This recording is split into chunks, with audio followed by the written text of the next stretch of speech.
from the Middle East.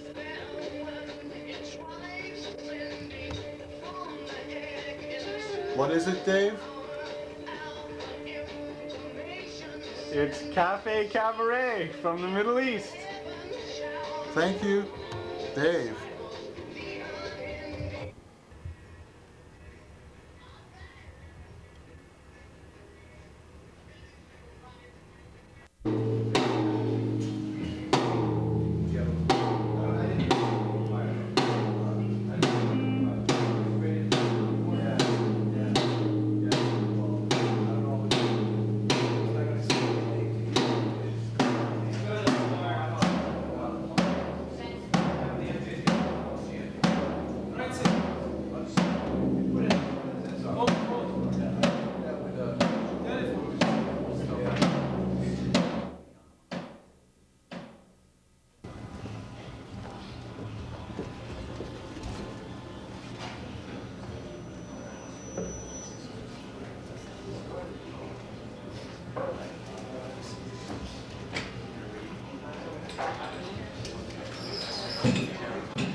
I'm the wrong hero.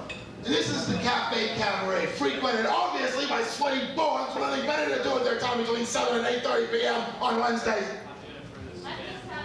And I got just one thing to say to you. Quit breathing my oxygen! It's mine, you hear? Go suck on a tire pump! Go suck some of the ozone out of the air that you put there so inconsiderately for my grandchildren, if I ever have any, which I probably won't, because you sucked all the oxygen out of the air! Give it back! Now!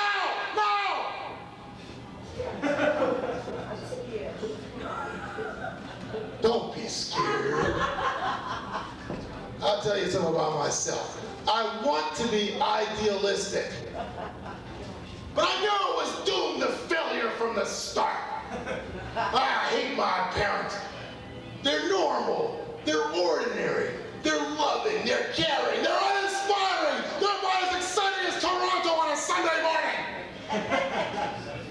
I like to have accidents, big accidents. That way, I get people to feel sorry for me. And I'll pay you $20 to streak at my wedding. Anyone, many man, Jack, yeah, come on up there. Didn't think so. My best friend is big. He's real big. He's so big all my other friends are scared of him, so they never come around. That's why he's my best friend. He's my only friend because he's big. He's so big all my other friends are scared of him. He told me to say this. When I was little, I used to throw pennies at black kids. Because they had Abraham Lincoln's picture on them, that's why. I hate $20 bills with that ugly mummy Andrew Jackson on him. He looks like Grandpa Munster. They're gonna arrest me for counterfeiting. Try to slap one of them down and give me your Munster's travel game. Sorry, that's Grandpa Munster. You can't buy this game. I hate poison ivy. It's the state flower of West Virginia. West Virginia, a garbage dump. Well, they didn't strip mine, they contaminated it with chemical waste. It's worthless. Japanese might as well just buy the whole damn shooting match and make it into their parking lot. I hate West Virginia. I hate St. Louis, Missouri. You know what people in St. Louis, Missouri like to do? They like to sit around and feel jealous about the people who live in Kansas City, Missouri, miserable, dioxin-infested, sand heap, slag dump wasteland. I hate modern art. What do modern artists say when they want to seduce a woman? Come on up to my studio and see my retchings. And I hate the green tortoise. All them hippies getting on that bus, practicing communism, stealing each other's psychedelic sleeping bags, fucking the bus driver's wife in the top of the luggage rack. I hate the green tortoise and all them hippie buses full of rainbow people. Rainbow people. Yeah, I'll make them black and blue and every other color of the rainbow they come around there with their nonsense with me. And don't get the idea that I like conservatives either. I hate conservatives. When the Cold War's over, what do they say? Hooray for us, we won! Now that the Cold War is coming back, we told you not to trust them Russians. Make up your minds already! You can't take credit for both of them! Yeah, Gorbachev's been seen driving a tank. The bumper sticker says, I don't break for Lithuanians! I'm 33 years old, but I got a mind of an evil 13-year-old. Actually, I'm 34. See? Told you. I hate fame. You know what fame is? Fame is when you impress a bunch of 22-year-olds. That's fame in this country. Who the hell wants to impress them? I want to beat them. I don't want to impress them. I can't afford to buy a house in Cambridge, so I bought a parking space. And I set up a pup tent in the metal cot in a Salvation Army little bell ringing. Throw that money into the pot. I'm going to work my way up to buying the parking lot in front of the housing project on Main Street. Well, valet parking. I'm so ornery, I hate a whole bunch of people you never even heard of. Go on, whip them out on me. I'll tell you if I hate them or not. Silver. Bush. John Silver. He's not even fool's gold, he's fool's silver. Bush. Bush.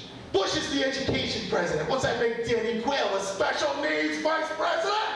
He's the education president and he hired a college dropout to be his vice president. What a great dichotomy. I'm going to help with this advantage. Not only will I put my matronly wife in the role of first lady, thus gaining sympathy from fat, white-haired women everywhere, but I'll put another dope-tard idiot in my vice presidential slot, just so people will think that I'm compassionate and there's 1,000 points of light. John Glenn. John Glenn. Yeah, the first, what was he, the first and second person to spin around outer space in one of them capsules? Hell, I'll roll off Niagara Falls in a barrel. See if you like me, Senator. Sirhan. I hate all those people whose first name is the same as their last name. What's he do when he wakes up in the morning? Sing K, Sirhan, whatever will be. Probably, inshallah. George McGovern. George McGovern. Yeah, he's the only one who said that we should invade Cambodia and overthrow Pol Pot. But who the hell would believe him? Goddamn sissy-beating, pacifist, marijuana-smoking, acid-taking, abortion-worshipping liberal! I'm sick of liberals running this goddamn Eastern Seaboard anyway. They got a liberal roach in a hotel. Roaches check in, they check out, they don't give a shit. They're all eligible for early parole. Arthur Bremer. Arthur Bremer. Great. Attack George Wallace. That's sure to put you on #1 in the top 10. Let me come out with a single or something. At least cashed in on his publicity. No, there he is, run away in that jail, wiggling little electric chairs out of spare scraps of driftwood that the seagulls drop on him. Wasting his life away. Jerry Lewis. Jerry Lewis. A moron who can poke cigarettes in his ears and then worship him. And I hate him. I don't want to be king of the hill. I don't want to have a mountain of money. Well, actually, I want to have a mountain of money. Who gives a damn about being king of the hill? Who wants to be president? I want to be a war hero. Why? Because anything a war hero does is okay. Well, I just bankrupted the state of Rhode Island and swindled them out of $1.3 billion.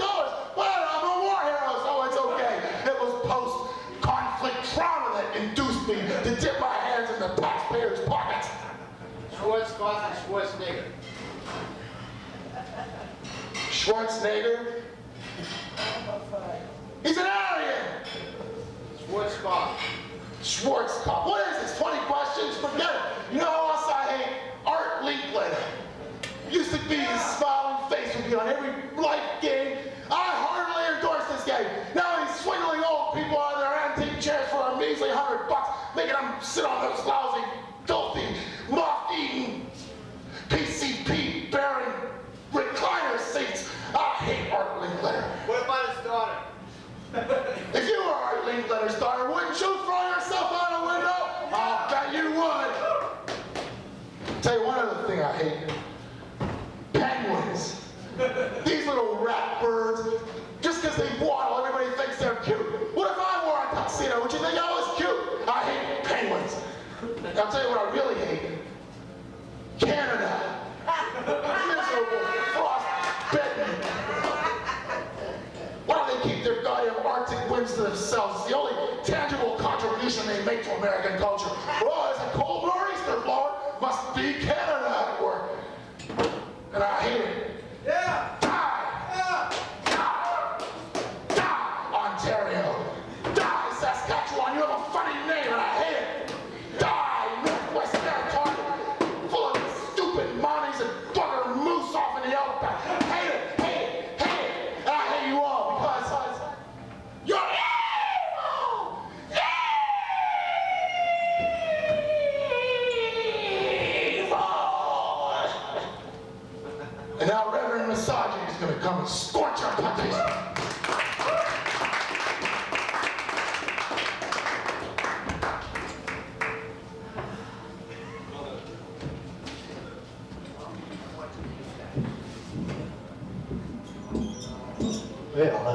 After that, I don't need any introduction now, do I? But for those of you who do not know me, I am the Right Reverend Lucius B. Misogyny, spiritual leader of the New Church of Living Death. And I'm here today to discuss with you the 900th anniversary of the Crusades, which is coming up in a few years. And now that we're off on our own new crusade, I think it's time that we review what the first Crusades were about. Of course, as any of you historians know, that they were due to liberating Jerusalem from those heathens and those terrible Turks and those people who were keeping us from worshiping God in our way that we see fit. And of course, there was that. It was liberating Jerusalem. It was also to show Christian love to them by destroying them, re-educating them into God's true love and knowing that God was on our side. Hallelujah. Thank you. Our new crusade is to finish the work that we did in the first crusades, to completely liberate those heathens from Islam, to finish the job. This war in the Middle East now, don't misunderstand me. It's not for oil, friends. It's for souls. This is a world Christian peace that we're bringing on to them. And Lord George Bush said nicely, well, we'll kick their butt for a new world order, peace through war. And you just have to look to the Old Testament for precedent, certainly. Oh, I'm sorry, certainly in the Old Testament, in the book of genocide here. Sorry, Genesis certainly. We're talking about Sodom and Gomorrah. So there are precedents to our bombing here, and the Lord said, verily, the cry of Sodom and Gomorrah is great, and verily their sin is exceeding grievous. I will go down now and see whether they have done altogether according to the cry of it, which has come to me. And the Lord looked toward Sodom and Gomorrah and toward all the land of the plain, and beheld, and lo, the smoke of the land went up as the smoke of a furnace. Sounds like CNN. Let's also not misunderstand here that the Lord is a merciful God, but He is also a jealous God. Why? The first commandment says, I am the Lord thy God, thou shalt have no God other than me. It says in the book of Exon, right here, and ye shall break down their altars of the heathens, and dash in pieces their pillars, for thou shalt bow down to no other God, for the Lord whose name is jealous is a jealous God. Yes, the book of Exon. But I want you to understand that God is no liberal, McNeil Lehrer kind of God here. We're talking about a God who kicked ass long before kicking ass was fashionable. Fascism, of course. A God who slowed the Canaanites and the Amorites and the Hittites and the Moabites and the Philistines. But then God is also a forgiving God. A loving, caring, and merciful and nurturing God. Why, it says in Ecclesiastes that we shall beat their scuds into plowshares. We were going to beat the hell out of them. That's why we at the New Church of Living Death have begun a new program, which we refer to as Clean Up. Which stands for Christians lovingly enthusiastic about Arabs beating us Protestants. Well, there's going to be tremendous needs at the end of this war for orphanages. I mean, think of all those young orphans running around who are going to need Christian love and education in schools, naturally, and re-education centers for these young people, and punishment camps for those who don't go along with our way of God and see that God is a benevolent, loving God, and they must understand why God is punishing them. Much like we educated those young Hispanic people in South and Central America like the conquistadors. We showed them a greater God. Of course we did. We still are doing it. The occupation forces who are going to be in Saudi Arabia and Kuwait. And let's not misunderstand, these are great democracies that we're protecting. These are democracies that have great ideas about how to treat women and how to make sure that women know their roles and they're increasing in their value, and now women are able to drive on Sundays. It's exciting. There's progress. These are progressive democracies where they are killing for Exodus. We have to spread the word of Christianity. We're going to need nurses. We're going to need missionaries. We're going to need a hell of a lot of cleanup crews too. Don't kid yourself. And we're going to need security personnel to make sure that our little enclaves are safe from terrorists. And let's make sure that there are many things You understand there are many things we can learn from these people. Again, about godly submission, women, and wearing veils, and making sure that women are submissive to men. So if anyone is interested in joining these crusades, this cleanup, this program, Operation Cleanup, we are operating now bake sales for Baghdad, right out on Bass Ave. Anytime you come out there on a Sunday, we'll be out there selling our little baked goods to clean up Baghdad. And we'll be selling those nice little yellow ribbons, we call them ribbons for righteousness, so that you'll know where our hearts are in the right place. And anyone who would like to join our crusade, our new crusade for world peace through Christian God, just call me, Reverend Lucius B. Misogyny of the New Church of Living Death. The number is 1-555-CLEAN-UP. And of course, your MasterCard and Visa are accepted. Our operators are standing by 24 hours a day. Now, to conclude my remarks, I would like to sing a couple of our old hymns here that I've sort of reworked into new, up-to-date songs. And please join in if you feel the need. Onward, Christian soldiers, marching off to war. We will kill those heathens until there are no more. God, He hath ordained us to teach them they are wrong.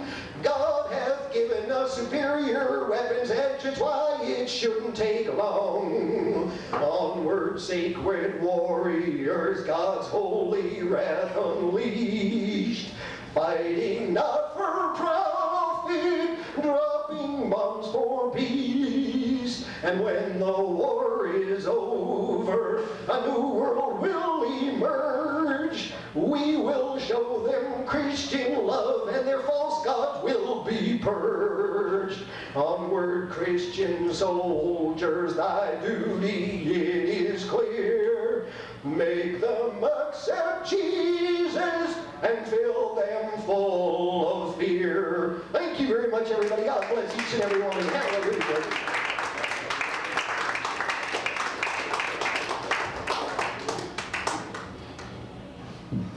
God bless you, Red. I call you Red, of course. Well, I'd like to bring out Mr. Gil Stancourt. Bring him out.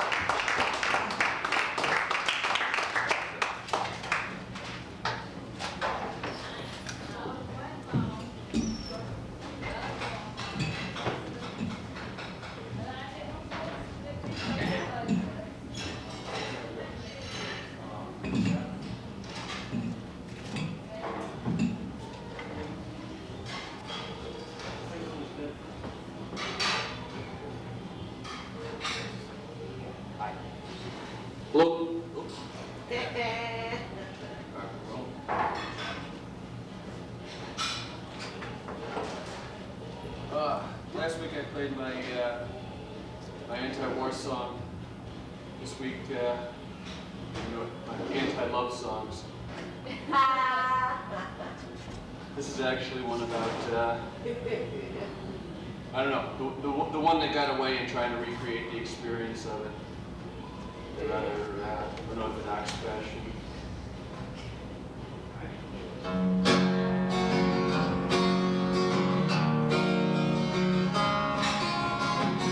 Cigarettes, cheap perfume, 1 hour of love guaranteed. In the fire, you take a chance that she'll give you what you need. She takes you to a hotel room where she lays you out on a bed.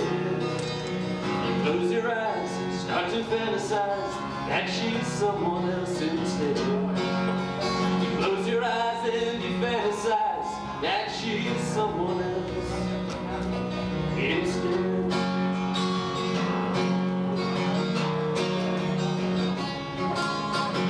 Another room, another place in another life long ago.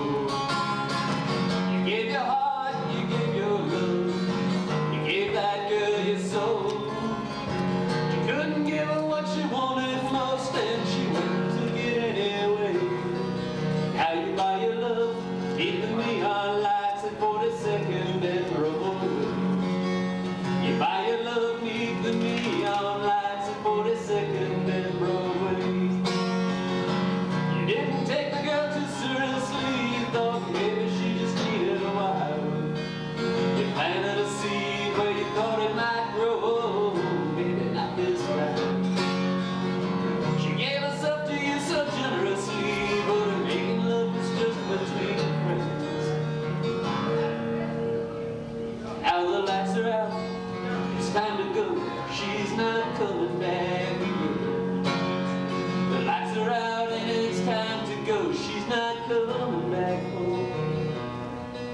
again.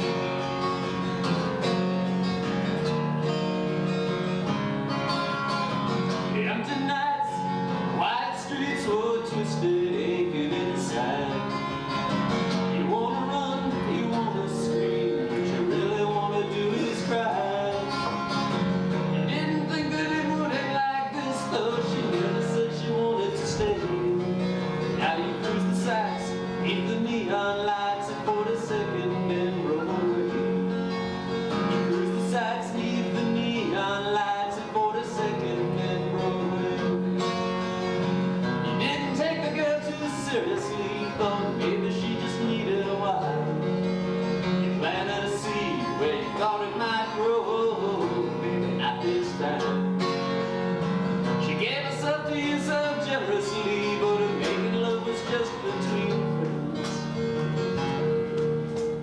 Now the lights are out, it's time to go, she's not coming back again. The lights are out and it's time to go, she's not coming back home again.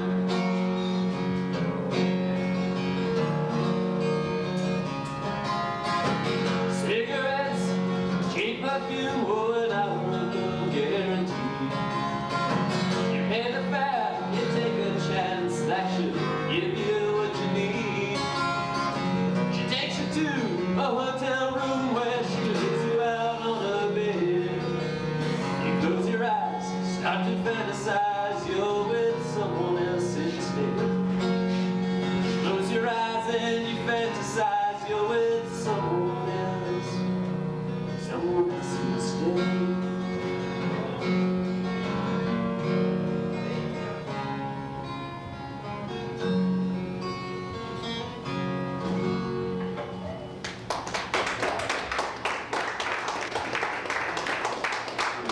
That one's called 42nd and Broadway, by the infamous district in New York City. The song is called I Don't Care. You'll figure out why as I play it. It's one of these songs about breaking up and acting as if it's no big deal. You know it's a big deal.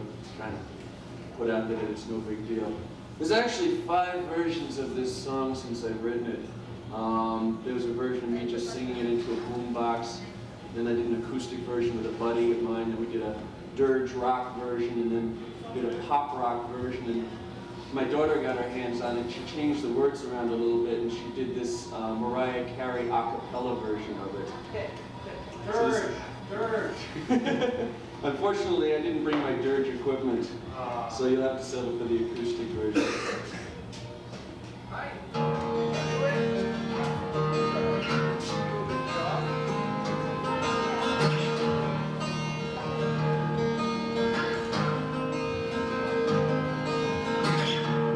I don't care, seems you've gone away.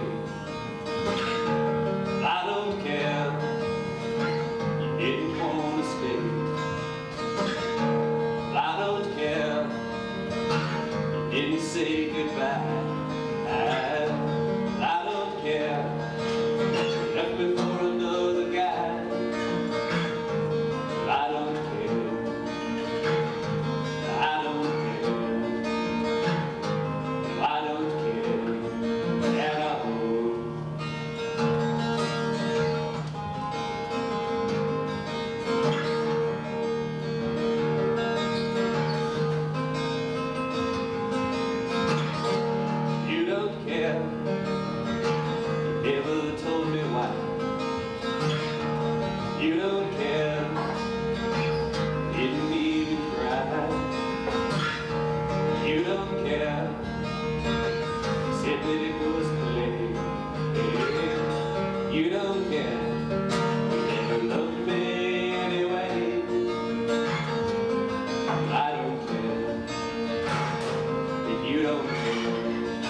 treats me like a pawn. I don't care, baby, can't you see?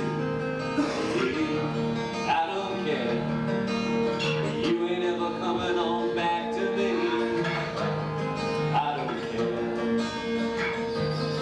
I don't care, I don't care at all. I don't care, I don't care, wish I didn't care at all.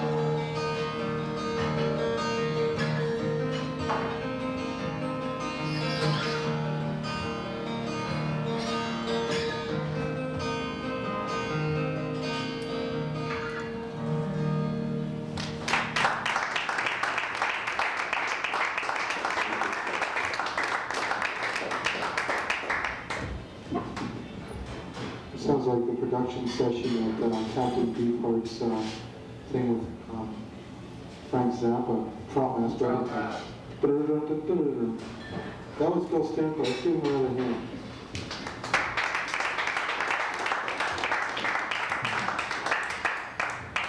You know, it's a crazy idea, but it just might work. Let's bring out Bobby Optimism.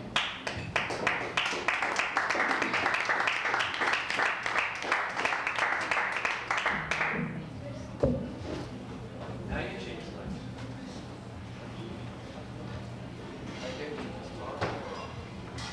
How's everybody? How we doing? Good. Are you as optimistic as I am? No. No? Well, let me tell you, I just got back from the Caucasian House. I was talking to President Shrubbery and just the wind. You smell it? You smell the new order? You smell it? Believe me, after talking to President Shrubbery, I believe in the new order. Let me tell you what my weekend was like. Well, when Vice President Pheasant came up to me, he was very pleasant, but very dull. He had a problem that was soon evident.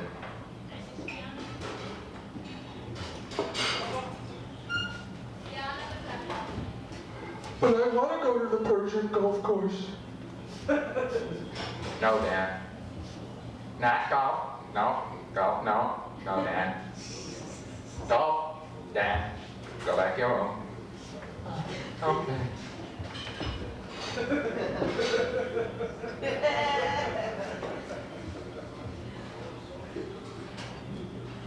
Did you hear that Millie did not really write the book?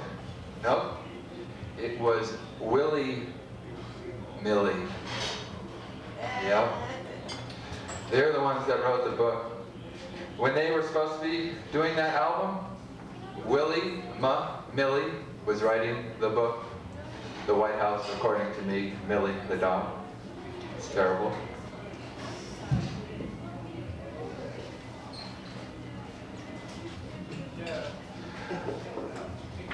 Anybody read the paper here? Not if you can help it. That's a good idea. I read the paper. I like the paper because you find out interesting things in the paper. For instance, in the Boston Globe just a little while ago, there was a man who was arrested for murder. And his explanation was that the woman who was found with 2 bullets in her head was actually the victim of a drive-by shooting. The only problem that, well, the reason the police did not believe him was that the woman's body was found in a 2nd floor apartment in a closed bedroom door with no bullet hole entries into the bedroom. So apparently the bullets went into the 4th dimension at one point, leaving the gun, going into the 4th dimension, scooting behind, you know, the little wall and coming up in the window and maybe through the door and up the stairs while nobody was looking at her. Right into her head. Now, speaking of the 4th dimension.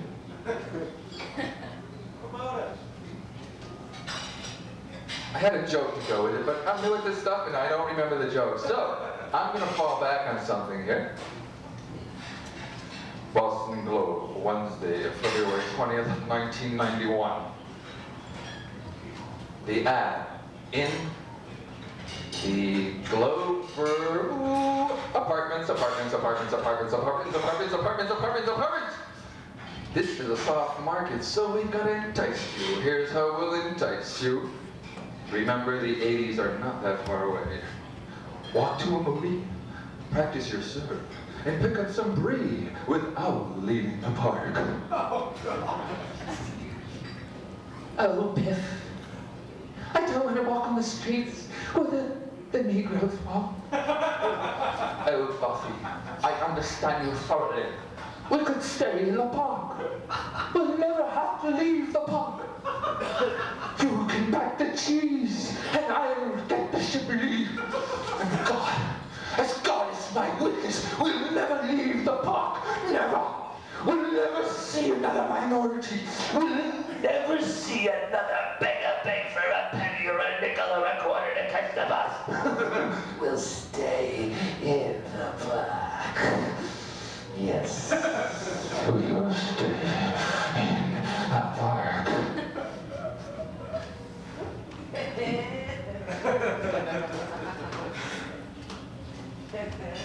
You folks into the Grammys? No? No? The Grammy Awards? The Grammy Awards? No? Well, you know, one of the biggest environmentalists, well, according to Newsweek anyways, he's a new hot rising star on the pop scene, and they're saying his new hit is really, in fact, a song about the environment. It's true.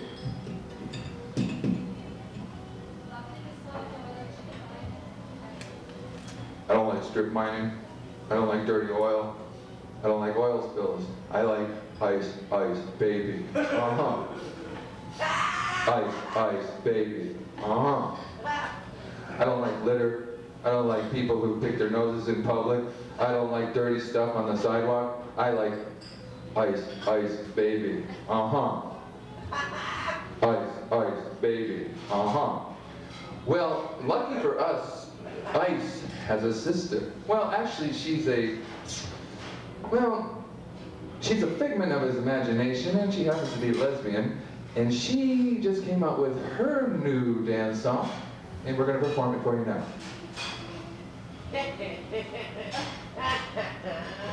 Dyke, dyke, baby. I hate men, they suck. They're real jerks. They don't know how to get close to you. All they want to do is, yeah, you know what they want to do. Well, all I want to do is do it with a woman, because I'm dyke, dyke, baby. Now, don't get me wrong, I have nothing against gay people. Most of the homosexuals I know happen to be gay, so I have no problem. I have a couple more minutes here. I have a lot of stuff that I can't remember to do, and it's one of those things that happens, like nerves, attack of the nerves. But it's coming back now. One of them, well, I gotta take my hat off to do this one. No, I'll be right with you.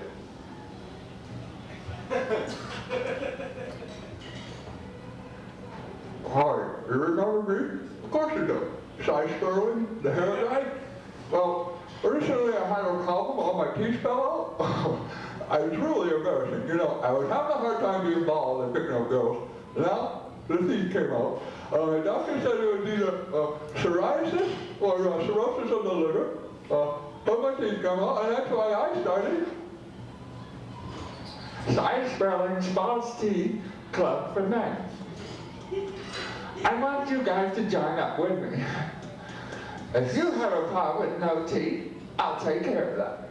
Every third Saturday of the month, we have a flossing clinic. We'll show you how to take care of those new false teeth.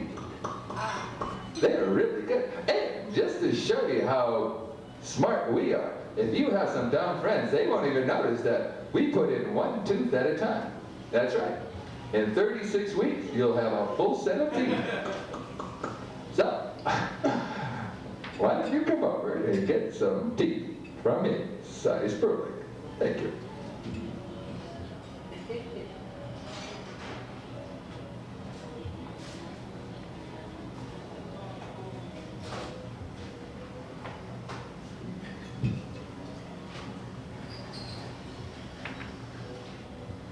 Could somebody give me 4 words?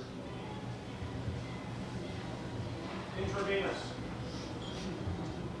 I need 3 more. Llama. 2 more. Scud. 1 more. Uterus.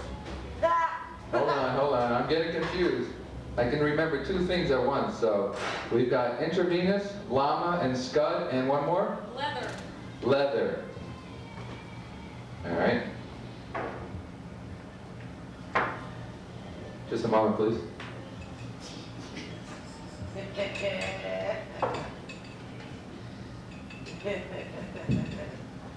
Take my leather scud, you llama, you. Take my leather scud, ooh, you llama, you. What was the 4th word? Intravenous. Intravenously.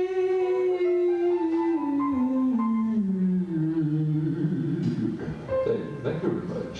And welcome to the club. Are there any other songs I could do for you tonight, folks? I'm very happy to be here. Please, any requests? I do them my way, so throw them my way. Come on. I've got 1 more minute. Feelings? Great song, great song.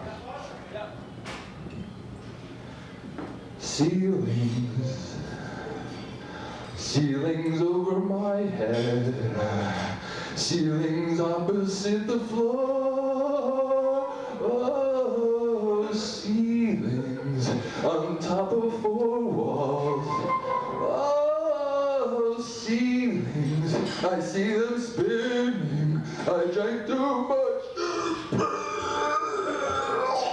ceilings. Nothing more than a seal.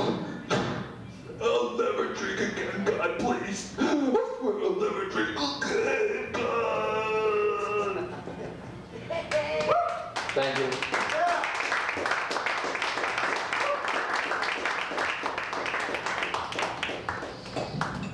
That was Bobby Optimism. It's really strange pain.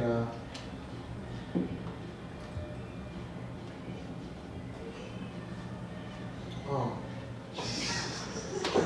I'll tell you, anything can happen here in the Middle East Cafe. I'd like to bring up, that was Bobby Optimism, by the way. Give him another hand. Even though he left phlegm on the microphone. Phlegm! Like, well, let's like make a 360-degree turn from that distasteful subject, and let's bring on Michael Borkson.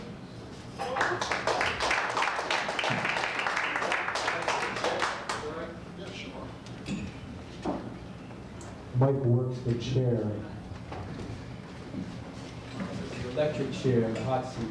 He even does charity gigs for Cherokees. No, Cheerio. Hey, if there's vanilla ice, how come they don't have cherry ice? Too hard for them to figure out.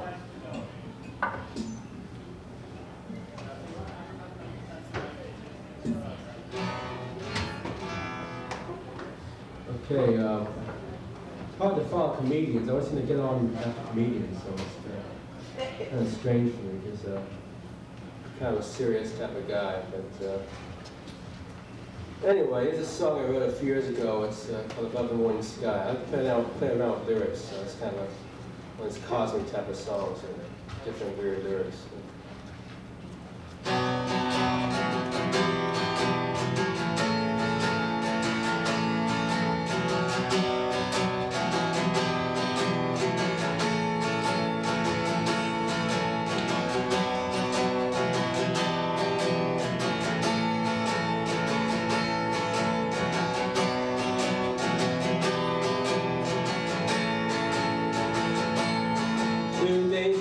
You and I look for the light that shines to set us all free, in deep blue shades to blazing crimson fire, rising to any occasion that can make us see. Where's the light for our eyes?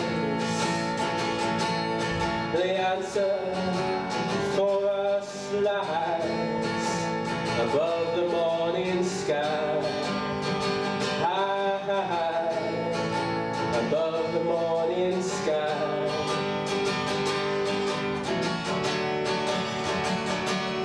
In the hallways of our ancient memories, glows a soul in motion turning. If you find the spark of life, won't you tell us now, those who are yearning, where's the lights for our eyes? The answer for us lies above the morning sky. High, high, high, above the morning sky.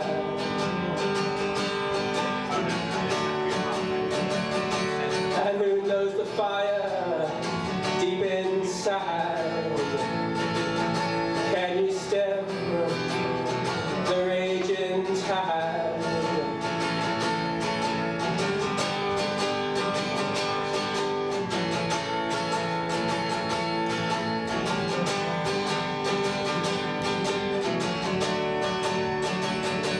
Peace and freedom rise to meet us where we are,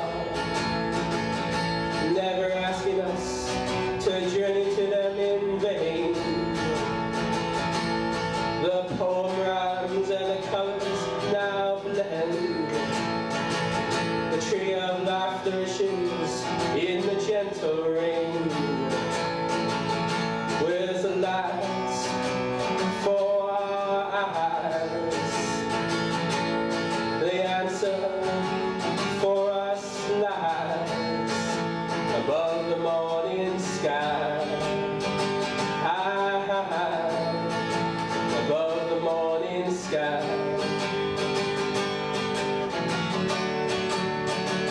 And who knows the fire deep inside? Can you stem the raging tide?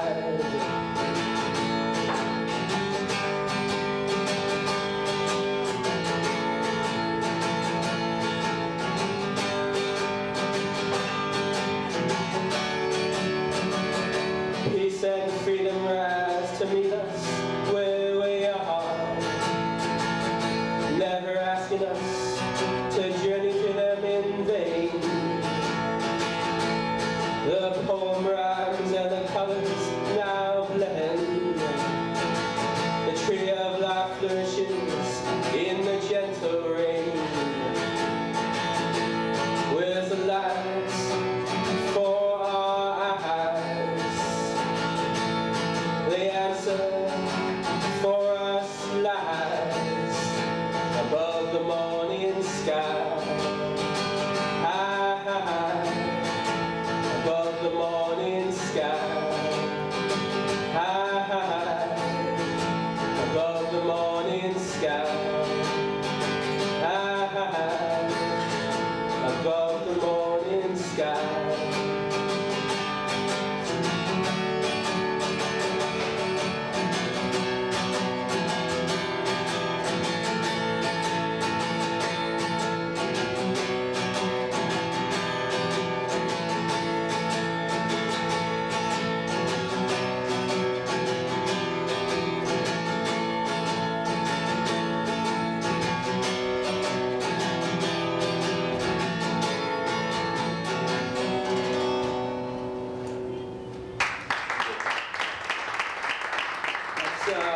On my second cassette I made, it's called Above the Morning Sky. This is the title of the cassette. It's not really on the market, but I have it at home. So. I play in the subway, and I try to sell these cassettes in the subway, but you know, people are kind of tight with money these days, so they don't sell too well. But I keep trying.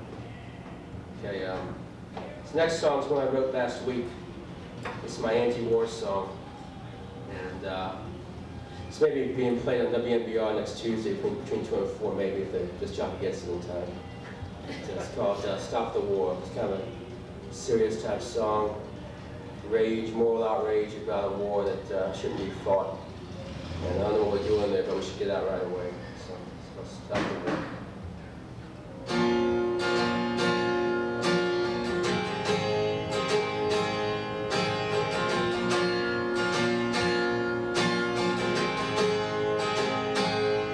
Behind the White House walls, there lives a man so mad, a president so sinister, he doesn't know good from bad.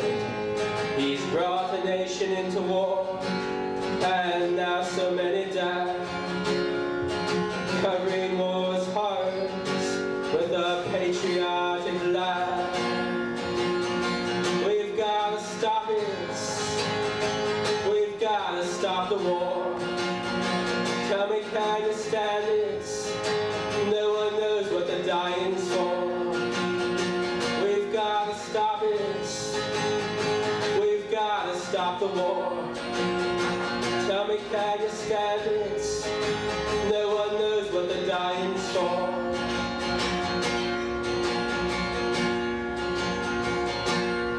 The corporate greed brokers count their fortunes of blood money.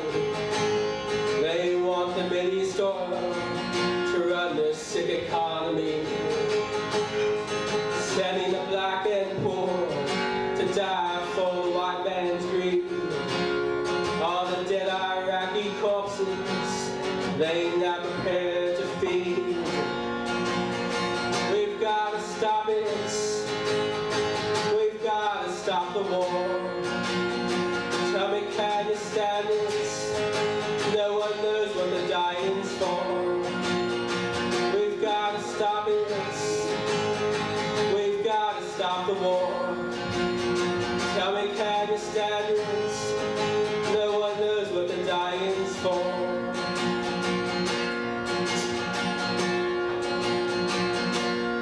Back home, the war machine is killing every day. No money for the people, on the poor the military praise. Every bomb they drop steals bread from the hungry. The homeless freeze in the streets. In this land it says it's free. We've got to stop it. We've got to stop the war. Tell me, can you stand it? No one knows what the dying's for. We've got to stop it. We've got to stop the war. Tell me, can you stand it? No one knows what the dying's for.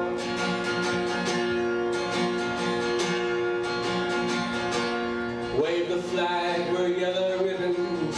Do you really want the troops to die? You signed their death warrants with your patriotic lie. Take to the streets and stop it. The peace depends on you. History will show us this was a war for fools. We've got to stop it. We've got to stop the war. Tell me, can you stand it? No one knows what the dying's for. We've got to stop it. We've got to stop the war. Tell me, can you stand it? No one knows what the dying's for. We've got to stop it. We've got to stop the war. Tell me, can you stand it? No one knows what the dying's for. Stop it. Stop the war. Stop it. Stop the war.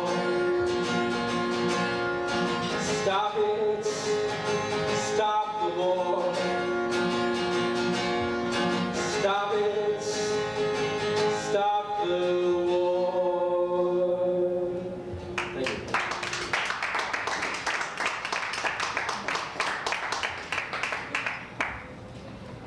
Michael Borkson.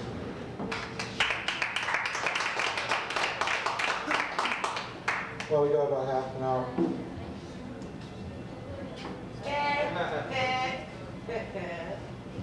I'll be a monkey's uncle. Caught me with my pants down that time.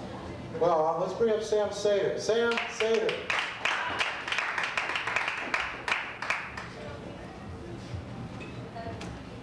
Hi.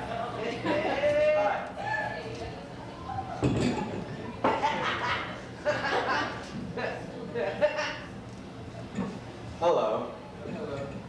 I'm not a religious man, with all due respect to Reverend Misogyny. However, it has come to my attention recently, everything that is going on in the Middle East has been predicted thousands of years ago in the Old Testament. Jeremiah chapter 51, I'm just going to read it. I don't want to get heavy-handed about this. You decide. Apparently, people equate modern Iraq with ancient Babylon and Chaldea. I'm just going to read it. You decide. Very democratic. Thus saith the Lord, behold, I will stir up the spirit of a destroyer against Babylon, against the inhabitants of Chaldea. Let not the archer bend his bow, and let him not stand up in the coat of mail. Spare not her young men, utterly destroy all their hosts. They shall fall down slain in the land of Chaldeans and wounded in her streets. Reporting live for CNN, this is Charles Jacob. And the man shall rise up from Atlanta, and they shall call him Turner. And he shall forsake the other networks, like CBS or ABC or NBC, and he shall colorize. Let not Jimmy Stewart have a pale complexion, rather let him look peachy. Well, that's what it says. Push that on anybody? You imagine this scene now? And that latest Scud missile attack on Tel Aviv was reported to you by Charles Jacob. Just a reminder, that latest Scud attack was brought to you by Alka-Seltzer. You have gas, Alka-Seltzer. It's always nice following an anti-war song that makes support. Well, my father's a lawyer, and I am a law school dropout. That equation, of course, spells really bummed father. However, I like to think that I am fulfilling every son's deepest dreams and ambitions of making less money and achieving less in the community than my father and his father before me. I like to think of myself as a dumpy. Or actually, excuse me, I like to think of myself as downwardly mobile. Sort of a dumpy. That was what I was trying to say. A dumpy, follow me now. A downwardly mobile person, yeah. Can you relate to that? You hear commercials that just piss you off at all? You, sir? Yes. Yeah. Radio commercials. There's a particular beer that I won't drink now simply because the commercial was absolutely repulsive. It's this Bud Dry stuff. And the first series of commercials that they came out with was they decided, let's interview some Southern men in a Southern bar. Because presumably this is going to impact our decisions of whether or not to buy Bud Dry. Excuse me, sir, what do you think about this new beer, Bud Dry? Sucks. Well, the label's crooked! It's got a crooked label! It goes this way! It's crooked! You just go this way, now it goes that way! No, I haven't tried it, but it's a new beer. The label's crooked. I love it. It's crooked. Used to go this way, now it goes that way. It's crooked. Is it me? No, it's not me. The label's crooked.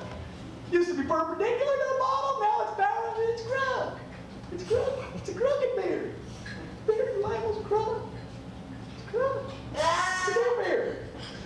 And then they stop with that, and they come out with this incredibly classic advertising campaign.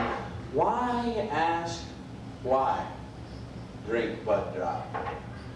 Why ask why? Maybe that's why God gave us fucking brains. maybe now that I am sprouting all this back hair, the one thing that differentiates me from the other primates is that I have the ability to reason. Why ask why? And they don't really stop there. They chose to berate this guy, Evan, for having this warm and open relationship with a woman. Nothing like a little veiled misogyny to sell some brewskis. You know what I'm saying? So thank you, brew hots. But why ask why? I mean, I was thinking, couldn't these bozos have come up with something a little bit less repugnant? Something like, commercial airline pilots like to drink and fly. Drink but drive. Or, drunken tea drivers sometimes let their cars go awry. Drink but drive.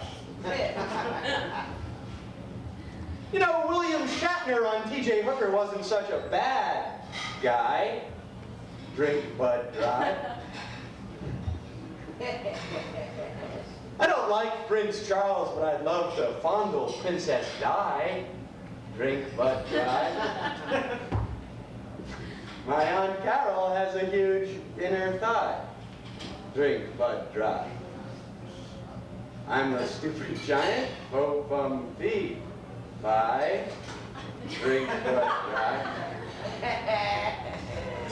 Go home and make up some new ones on that. And another series of radio commercials that have always bothered me is Barry and Elliot, Jordan's Furniture. Oh, it's been a scourge upon the land. And about 3 or 4 times of the year, they come out with these like really touchy-feely commercials. Oh, yeah. You know what I'm talking about? The Barry and Elliot just sort of reminiscing upon their life. We love the J-Team.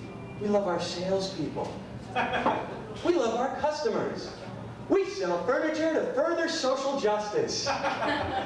Marshmallow, double stuff, the Goodwill games. Vague reference? You know what really bothers me about that is that so few of us really do that much to further social justice. But we don't pretend that we do. Maybe I should wash my laundry today so that everyone will love each other. Perhaps I should clip those toenails to promote racial harmony. I don't know. It's a joke. Oh. All right, now to close, I'm going to do my new Arsenio Hall imitation. Uh-oh. This is big, folks. This is a debut bit, my Arsenio Hall imitation. They have to set up the stage. And not only is it going to be an Arsenio Hall imitation, but it's going to be a little bit dangerous because I'm going to sit high on this chair. It's sort of a daredevil Arsenio Hall. I was watching him, I don't know, just by mistake. I'm really watching him. And he was interviewing Andrew Dice Clay. I don't know, this is a repeat, I think. And this is sort of how it went. Let me see if I get this one.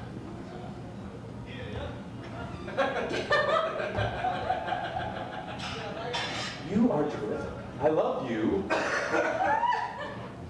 And he's got the big fingers. I have a question for you, and I respect you.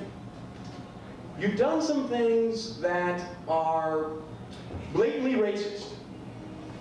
But I love you. Can you talk about that? And I'm thinking to myself, well, geez, if I had my own show, it would be terrific because I could. Welcome to the Sam Seder Show. I love you. Our guest here tonight from the Third Reich, I love this man. Let me make this clear.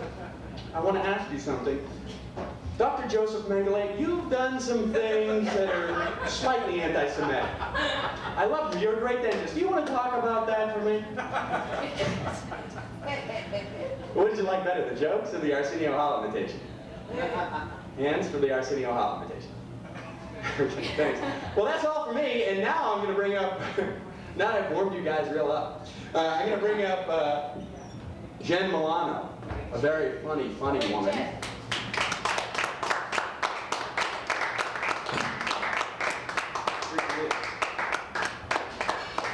That was Sam Seder. Give him a big hand. My ex-husband. I don't know why.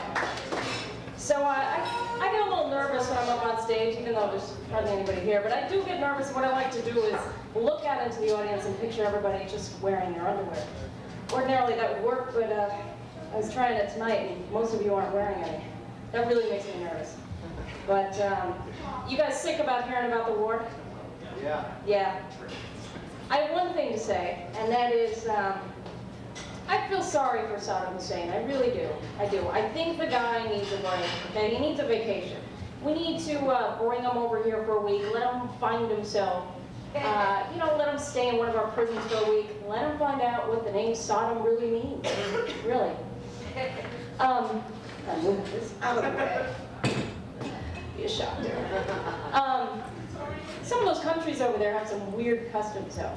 Take India, for example. I was reading the other day that in remote parts of India, if the husband dies, his wife has to die too. Now, this doesn't make any sense, but you think that these women would catch on after a while? I mean, if my husband even had diarrhea, I'd get out of town. Honey, you know, you're not going to believe this, but the entire third world is out of Pepto-Bismol. Couldn't find it anywhere. I'm going to go to London and get you some. I'll be right back. 10 years.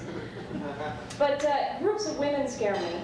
Are there any, well, there's a small group of women here tonight. No offense, ladies, but guys, have you ever tried to make a decision with a group of women? Really, try it sometime. You know, really, you know what I'm talking about. If a group of guys wants to play basketball, it's like, okay, you're forward, you're center, you're guard, let's go, all right. You know, with women, it goes something like this. Julie, how do you feel about playing guard? Is this a good decision for you? You know, by the time you're ready to play, the time you've worked out your issues, it's dark. So I've been in Boston for 6 years, and I really like Boston. And one of the things I like about Boston is that I'm a big fan of the Kennedys. Boston has a lot of Kennedy reminders. You know, you've got the JFK Library and JFK Street and JFK Park. And I'm really psyched because Boston just opened a new retail store that's going to sell Kennedy memorabilia. You may have been there. It's called the JFK Mart. And last week's Blue Light special was a set of Kennedy family dolls. You wind them up and they run for anything? All right. I know you want me to stand up here and talk about my penis. That's it, right? So where was I? Oh yes. You know, it's really tough being a female and trying to do stand-up because everybody expects you to stand up here and do the big self-deprecation bit, right? And I find that really hard being perfect. So, well, like, you know, I can't talk about being overweight. And let me tell you something. I enjoy my periods. And I don't know, my one attempt at suicide really was a growth experience, so I can't really talk about that. But, oh, actually, there is one thing that I don't like about myself. It's my pancreas. It's the wrong size. And my husband says it doesn't matter to him, but I know he's just saying that. So you guys all big recyclers? You guys recycle anything? Yeah. Anybody? Good, good, good. I'm all for recycling, and actually, I'm doing my own small part for the environment. It is my own idea, and I feel really proud of it. I have decided to personally reuse all of the little plastic tampon applicators that I find on the beach. Oh, as cigarette holders. Well, anyway, so that's it for me, and we are going to bring up now Darlene DiNardo. Did I get that right? Did you want to go? Here she is. She's making her way. Here we go.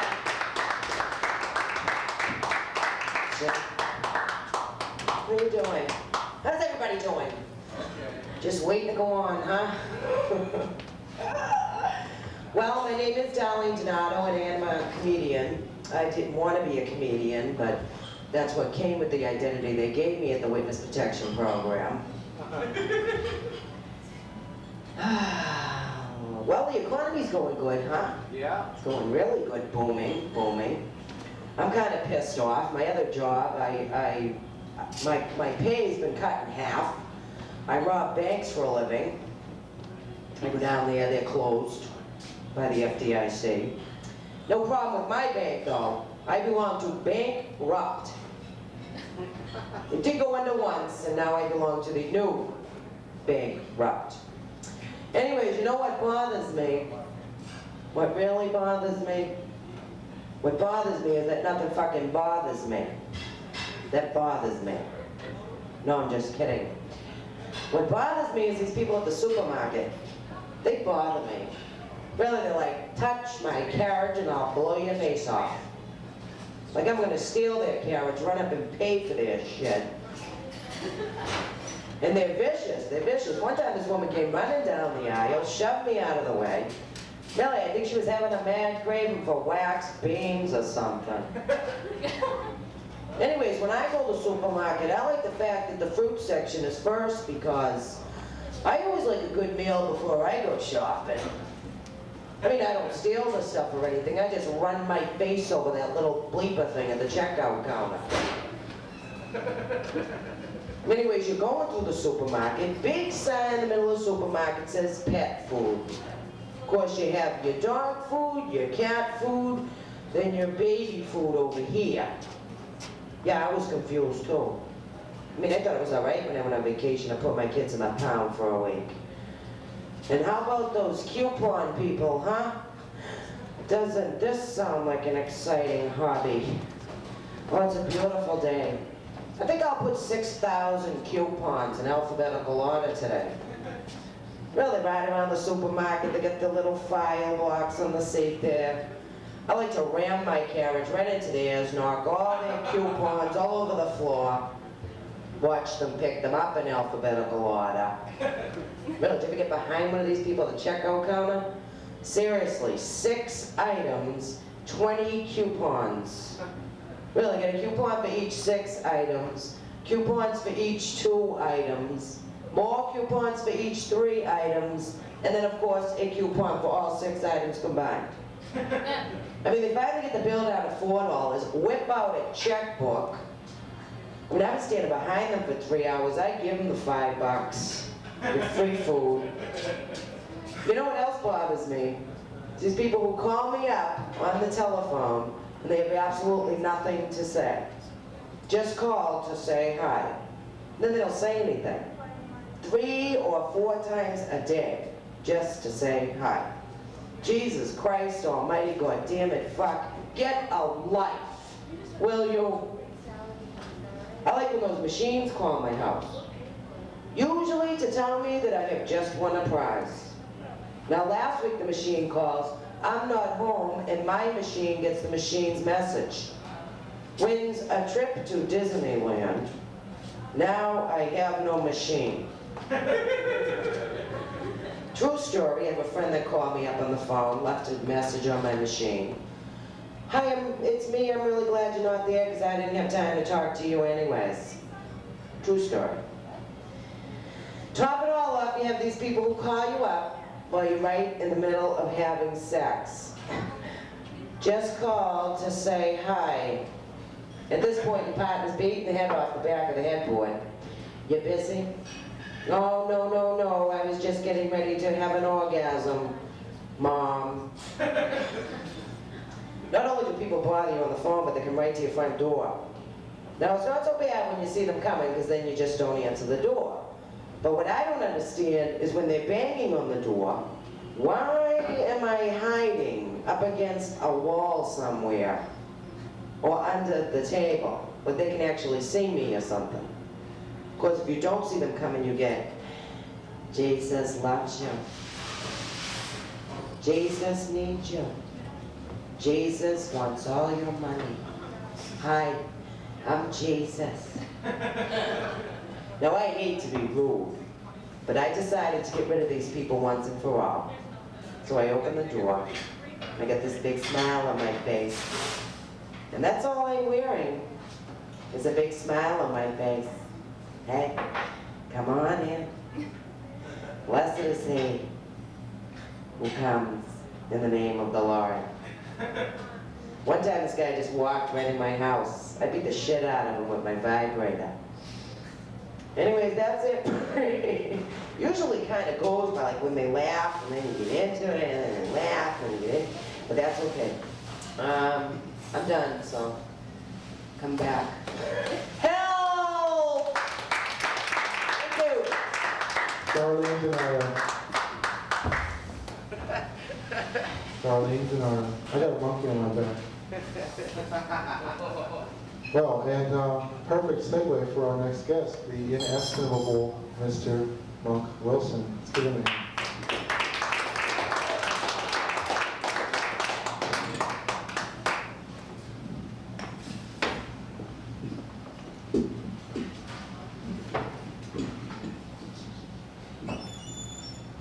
the matter? Did I say inestimable wrong?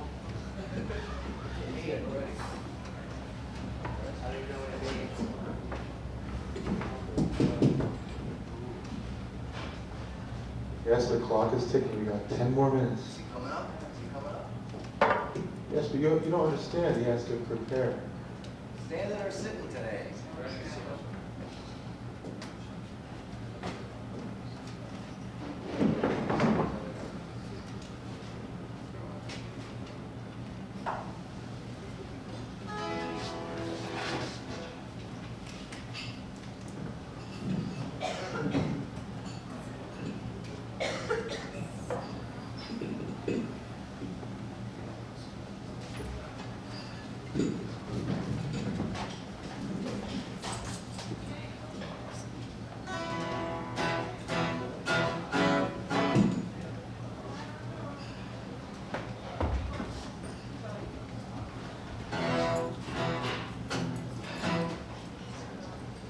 Check. What's the next song?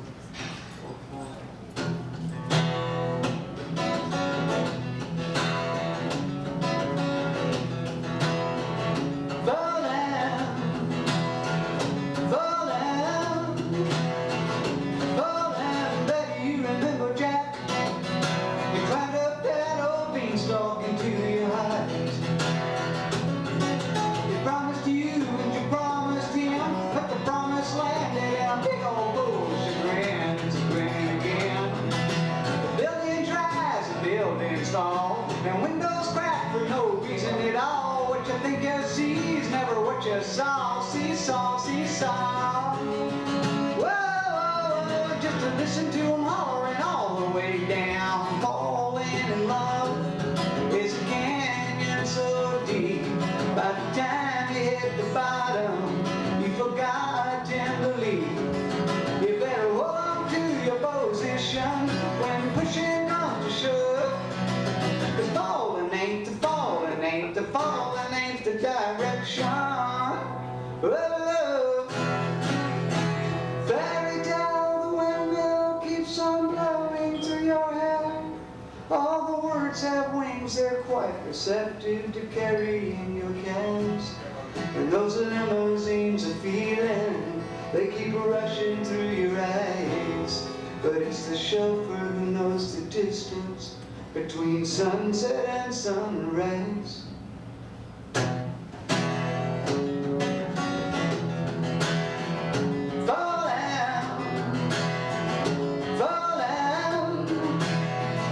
Falling, Cinderella, you remember the prince? You sniff your shoe like a dog, I do declare. For heaven's sake, for kingdoms come, it's two hearts in and out comes one. Well, there's gotta be a thief somewhere. Well, lovers laugh and lovers leap, and footprints fade where there once was feet, and cavities love what tastes so sweet, so sweet, so sweet. Whoa, whoa, whoa, just to listen to them hollering all the way down. Falling in love is a canyon so deep. By the time you hit the bottom, you wish you never met that creep. You better hold on to your position when pushing comes to shove. Cause falling ain't the falling, ain't the falling, ain't the direction of love.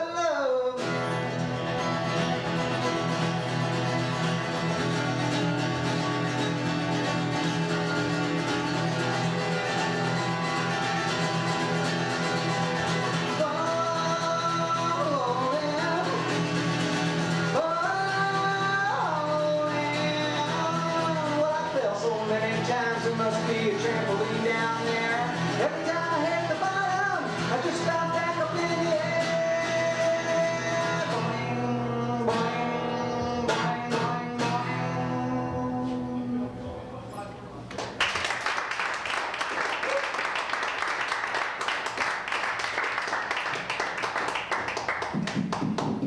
Reverb Joe, you still here? We're going to have to close the show with a number by Reverb Joe. You know, I have this sinking feeling in the pit of my stomach that it might take 2 or 3 minutes just to set up. So, of such things are the nightmares of open mics and MCs. But maybe not. Hey, I don't suppose you'd want to just play on a regular old acoustic piano, would you? Oh, this is it. All right. Well, with our crack team of parapsychology majors who are also soundmen on the side, because Mike has a supernatural knack for setting everything up so it's time right down to the second. Unfortunately, I don't have this knack, so I'm afraid that Mr. Van Bork and Mr. White will have to come back another week for we are, the words toll of the bells of doom, out of time.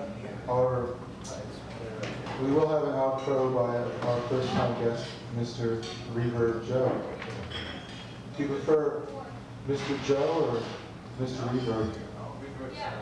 All right. Yeah, that's good. Someday he'll be in the New York Times. Mr. Reverb will offer up an eclectic 45-minute concert of his prime instrumentals.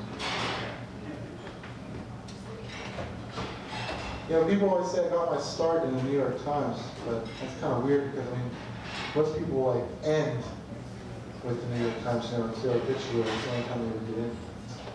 So, I don't know. False advertising. This is sort of like a central cerebral cortex mounted on top of a caveman's body, you know? This electric piano with Something like that. Of course. Test. I present Mr. Reverb Joe.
That's the way to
sweet. Thanks to all our guests, and an apology to all of our guests who weren't able to make it. And thank you once again, Reverb Joe, for closing out our show. Let's give him a hand.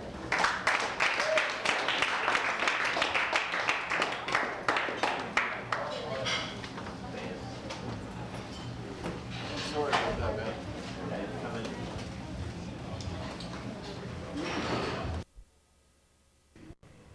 The card is. And